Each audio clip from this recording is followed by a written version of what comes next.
Hi Grade 5! Once again, I am Mom Sharnes, your English 5 teacher, and welcome to our English class. This video is just a part 1 of our lesson 4, which is about composing clear and coherent sentences, and we will focus on subject-verb agreement. I will also speak Tagalog in explaining subject-verb agreement para mas madali niyong maintindihan ang ating lesson. So our learning objective is for you to be able to compose clear and coherent sentences using grammatical feature of subject-verb agreement. So what is a subject and a verb? Subject is a part of sentence that contains the persons or things doing the action, or it is the persons or things being talked about in the sentence. Ibig sabihin, si subject, siya yung pinag-uusapan sa isang pangungusap, or maaaring siya din ang gumagawa ng kilos. And ano ba yung kilos? Kilos is known as the verb. Okay? Verb is an action word. It is the action done by the subject. So what is subject-verb agreement? It means that subjects and verbs must always agree in number. Not only does a verb change its form to tell time, but it can also change its form to indicate how many subjects it has. That means if the subject is singular, the verb should also be in singular form. And if the subject is plural, the verb should also be in plural form. Singular, ibig sabihin ay iisa lamang ang pinag-uusapan. Kapag naman plural, dalawa o higit pa ang pinag-uusapan. So, singular subject takes the singular form of the verb and plural subject takes plural form of the verb. The basic rule in subject-verb agreement is that a singular subject takes a singular or S form of the verb, and the plural subject takes a plural or base form of the verb, except for the subjects you and I. Ibig sabihin, kapag singular or nag-iisa ang subject, kailangan ang ating verb ay in singular form or nasa S form. Or, tingnan ng example. Dito muna tayo mag-focus sa last. He runs, she runs, the boy runs. Ang ating subject ay he, she, and the boy. Lahat sila ay singular subject. Lahat sila ay nag-iisa. Therefore, the verb should be in S form or in singular form. Runs. So, may S. Nilagyan natin siya ng S. Ganun lang kadali. In plural subject naman, they run. They, in Tagalog, sila. Ibig sabihin, madami yun. Dalawa o higit pa. They run. Kaya wala siyang S. Nasa base form siya. Okay? Ganun lang kadali yun. Kapag ang subject natin ay nag-iisa, lalagyan natin ng S yung verb. Kapag naman ang subject natin ay marami, walang S yung verb. Maliban kung ang subject natin ay you at I. So, tingnan nyo to. I run, you run. Bakit ganon? Kahit siya ay singular subject, nasa base form pa rin siya or wala siyang S. Kasi nga, you and I always take plural or base form of the verb. Here are examples. If we're talking about the subject, para maging plural siya, nilalagyan lang natin ng S. Kapag walang S, itong noun na to, like plant, singular, 'di ba? Pero para maging plural naman yung noun, lalagyan natin ng S. Kaya yung plant magiging plants. City, change Y into I and add ES, magiging cities. Yung dress, para maging plural or para dumami, magiging dresses. And then, Sa verb, hindi. Okay? Hindi porket walang S itong verb na to, singular na siya. Kabaliktaran kapag verb ang pinag-uusapan. Kapag grow, base form to. Ibig sabihin, this is the plural form of the verb. Are, it's not an action word, hindi ito salitang kilos, pero verb siya. We called it helping verb. We'll talk about it later. And then we have look. Look is base form. Lahat ng action word na walang S, base form yon or plural form yon. Okay? Again, kapag subject or noun ang pinag-uusapan, may S ang plural. Pero kapag ang pinag-uusapan natin ay mga verb, plural siya na walang S. Okay? But there are irregular nouns. So, sila yung mga noun na hindi na kailangan lagyan ng S dahil may iba silang plural form. But that's another lesson. Next, in sentence, the plant grows fast. The plants grow fast. The city is full of lights. City is, this is the singular form ng are. Okay? Kapag singular is, kapag are, plural. Marami. Kapag nag-iisa lang, isang gagamitin nyo.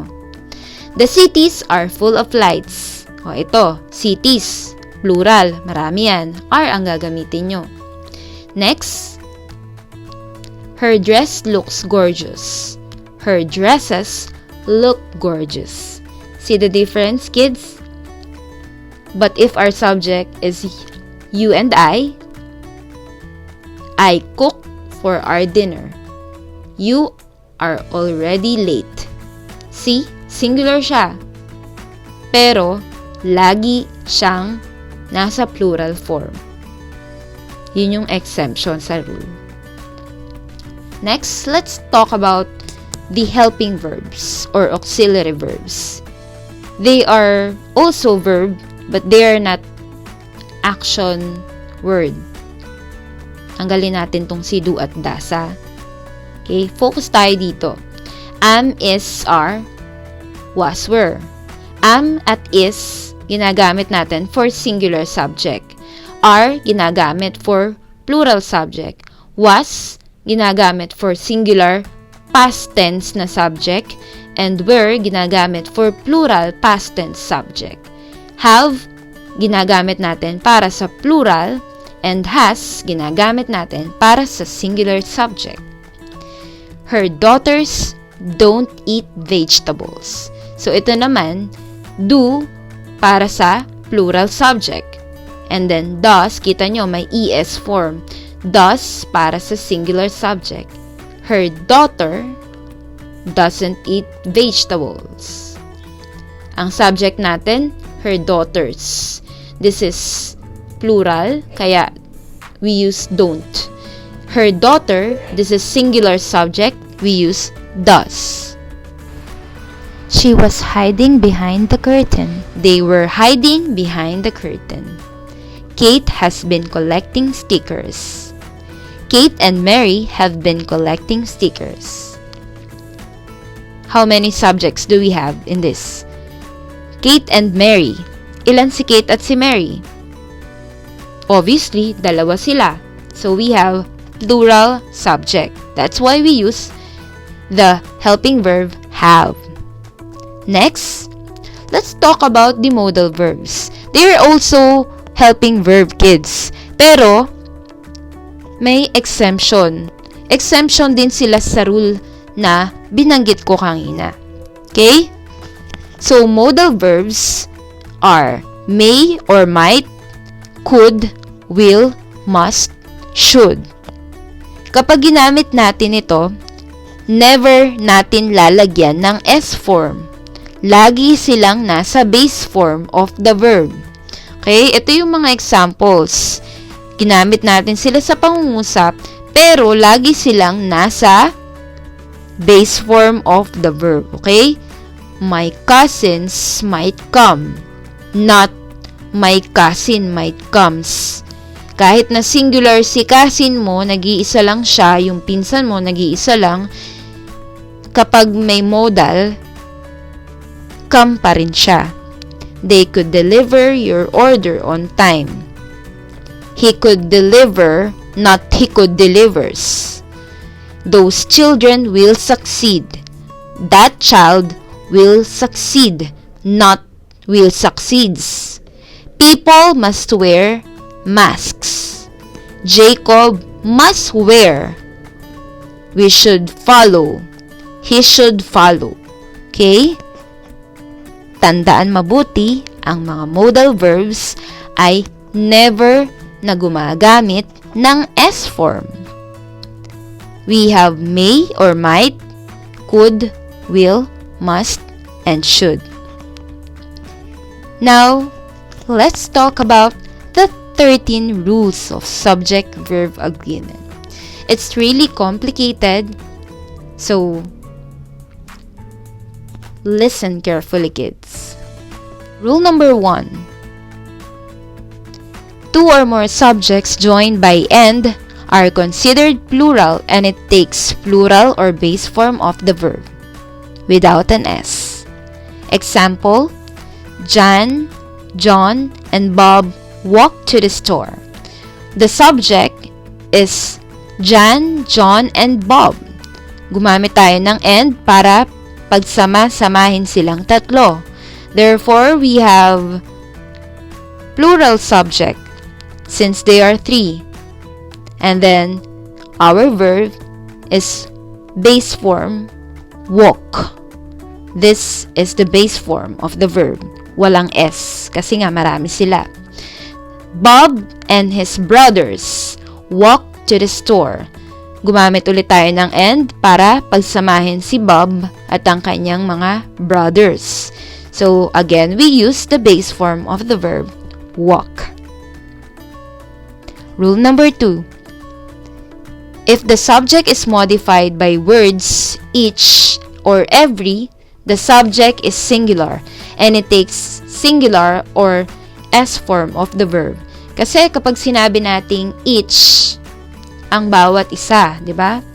Ibig sabihin, tinutukoy natin sila individually.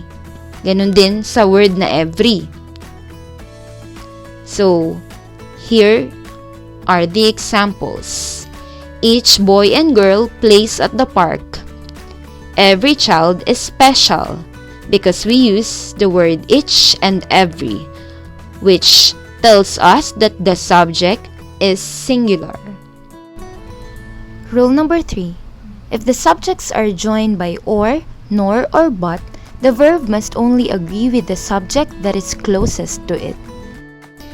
Meaning, kapag may salitang or, nor, or but sa ating pangusap, kung ano yung mas malapit sa ating verb na subject, yun ang ating susundin. Look at the example. Either Bob or his brother walks to the store. So, dito, wala tayong problema kasi Bob and his brother, they are both singular. So, kahit pa alin ang mas malapit sa verb na walks, pareho lang sila ng magiging sagot. So, it will be walks because brother is singular. Now, sa next example, neither Bob nor his brothers walked to the store. So, dito ang ating verb ay walk. Si Bob, singular. Pero, ang his brothers, plural. Pero ano bang mas malapit sa verb na walk?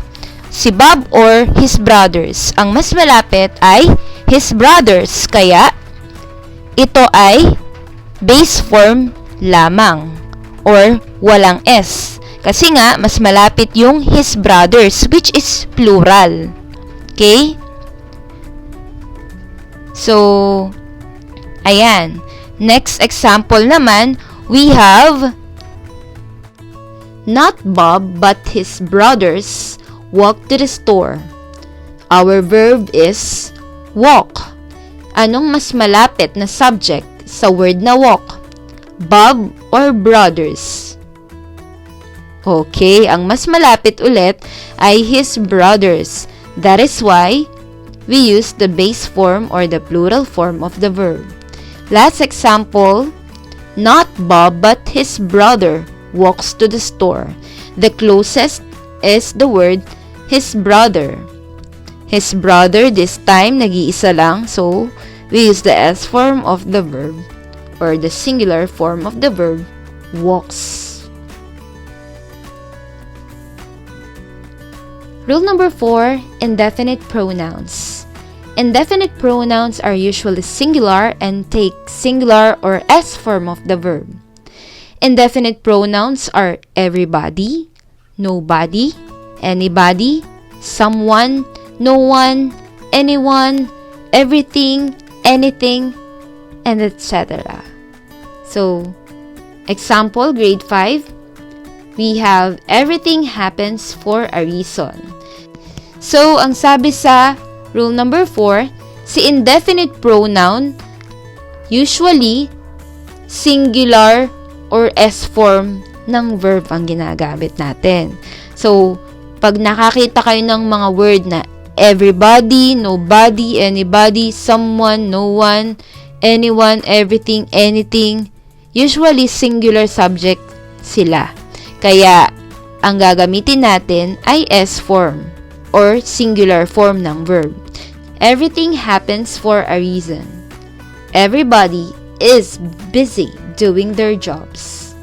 We have the everything and everybody, which is our indefinite pronouns, singular subject. And then we have the verb happens at is, which is singular and S form ng verb. Rule number 5. The subject of a verb is never in a prepositional or verbal phrase. Therefore, you must isolate the phrase and find the proper subject. Minsan, merong mga prepositional at verbal phrase na nasa pagitan ni subject at ni verb. So, kapag ganito, dapat hanapin yung mabuti kung ano ba talaga yung subject. Sino ba talaga yung pinag-uusapan sa pangungusap or sino ba talaga ang topic sa pangungusap. So, here we have the example, the mother duck with all of her little ducklings walks to the store. Hanapin mabuti. Who walks to the store? Sino daw ang nagpunta sa store? Yung mother duck. So, panggulo lang tong phrase na with all of her little ducklings. So, hindi kayo dito titingin, kundi kay mother duck. Okay? Mother duck is singular. Therefore, it takes the S form of the verb. Next, the mother duck, including her ducklings, walks to the store. Same, the mother duck is the subject and it takes S form of the verb, walks. Rule number 6. Some indefinite pronouns and nouns will be singular or plural depending on the object of the prepositional phrase. These words are always about number or amount, such as all, half, some, none, most, part. Yan. They are also indefinite pronouns. Pero kapag ginamit natin sila grade 5, nakadepende daw ang verb dun sa object. Ano ba yung object of prepositional phrase? So, dito, ano ba yung bagay na tinutukoy dito? Some of the cake is gone. Ang bagay na tinutukoy natin ay yung cake. So, kahit na meron tayo ditong indefinite pronoun, some of the cake. Ayan, kahit indefinite pronoun pa siya, iisipin natin, titingnan natin ng focus ay yung cake. Okay? Kasi ito yung tinutukoy. Cake, is it singular or plural? It is singular. That's why we use the word is. Next, the mother duck and all of her ducklings walk to the store. Meron tayo ditong the mother duck and all. Okay? Ang ating subject dito ay the mother duck and all. Okay? Duck and all is our subject. And all of her ducklings. All is indefinite pronoun. So, i-base din natin sa object of prepositional phrase. Ducklings. Plural. It will be base form. Walk. Rule number 7. When a collective noun such as family, group, team, committee, or class is the subject, it takes singular or S form of the verb. Collective nouns, tinuturing natin siya as isang grupo, isang pangkat. Kaya, ito ay singular lang, or it takes S form of the verb. Example, my family with all my crazy cousins always walks to the store. Family is a collective noun.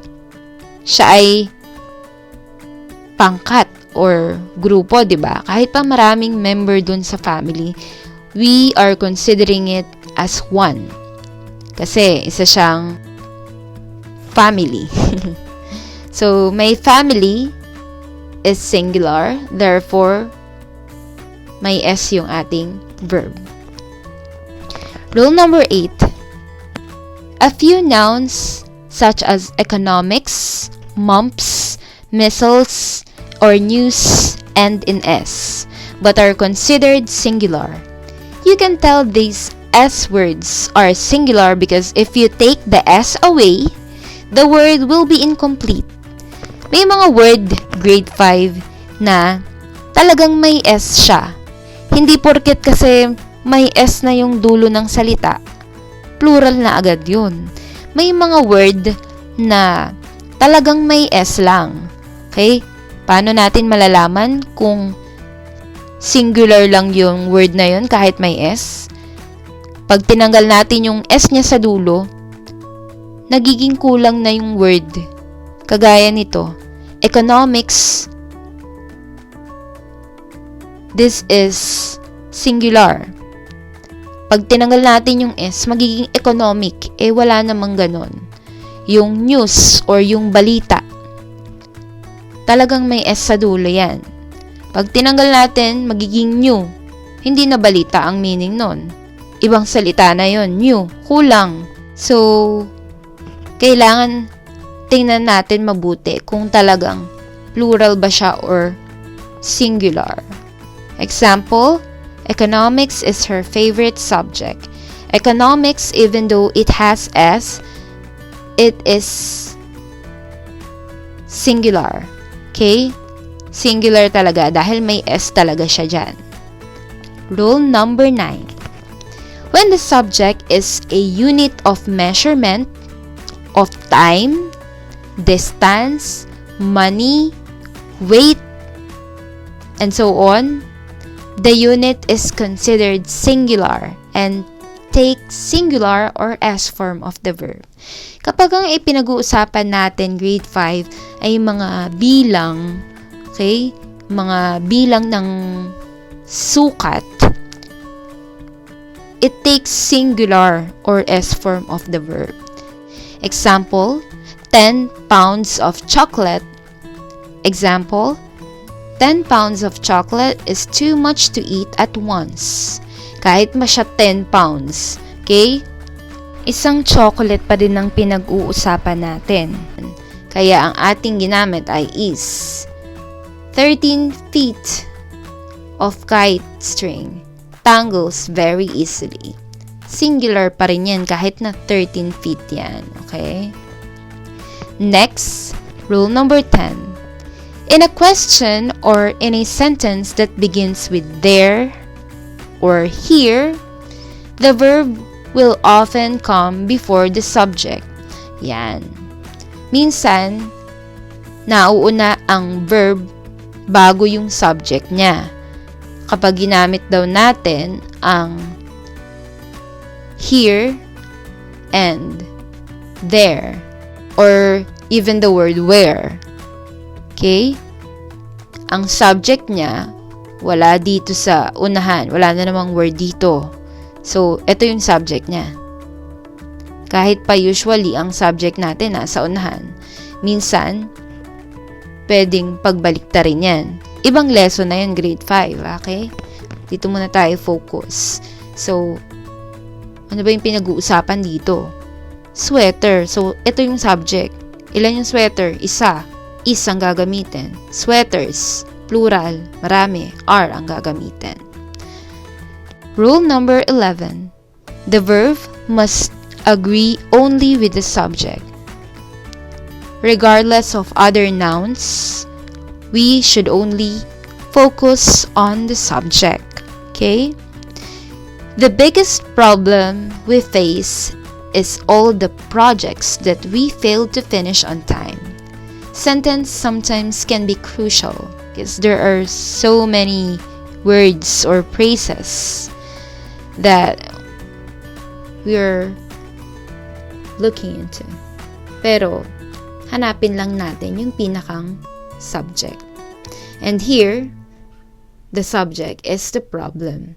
The biggest problem we face is all the projects that we failed to finish. Hindi tayo titingin kay project. Ano ba yung pinag-uusapan dito? Yung problem. So, the subject is problem and it is singular. Therefore, we take the word is. Okay?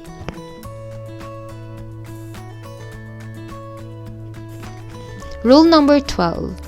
Gerunds or ing words can be subjects and follow the same rules. May mga verb or gerunds na nagiging subject. Okay? Ano ba yung gerund? Gerunds, ito yung mga verb na merong ing sa dulo. Walking is a good form of exercise. So, may ing siya, di ba? We called it gerunds. Okay? Even though they are verb, they can also be subject. So, walking, singular lang siya. Therefore, we use singular form of the verb. Next, singing and dancing are my favorite hobbies. We have two subjects here, singing and dancing. Therefore, we follow the same rule na pinag-aralan natin.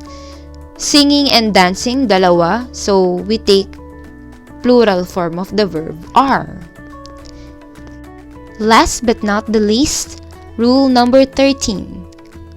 When using who, that, or which, you must look to the noun that these relative pronouns are referring to in order to determine whether subject is singular or plural. Ibig sabihin, kapag gumamit tayo ng word or ng mga relative pronoun na who, that, or which, titingnan natin kung ano ba yung mga tinutukoy nito para malaman natin kung ano ba ang gagamitin nating verb, kung ito ba ay singular or plural. Ang titingnan natin yung tinutukoy. Tingnan natin yung example. The girls who eat cake are happy. Who eat cake? The girls. Therefore, ito ang ating subject. The girls. Next, the girl who eats cake is happy. Ayan. Sino daw yung kumain ng cake? Who eats cake? Okay, the girl. Singular na siya, kaya ang ginamit natin ay S form. And dito, ang ginamit natin ay is. And these are the words that can cause confusion with subject-verb agreement. And that is it for our lesson today. Once again, I am Ma'am Sharnes, your English 5 teacher. Class dismissed. Thank you!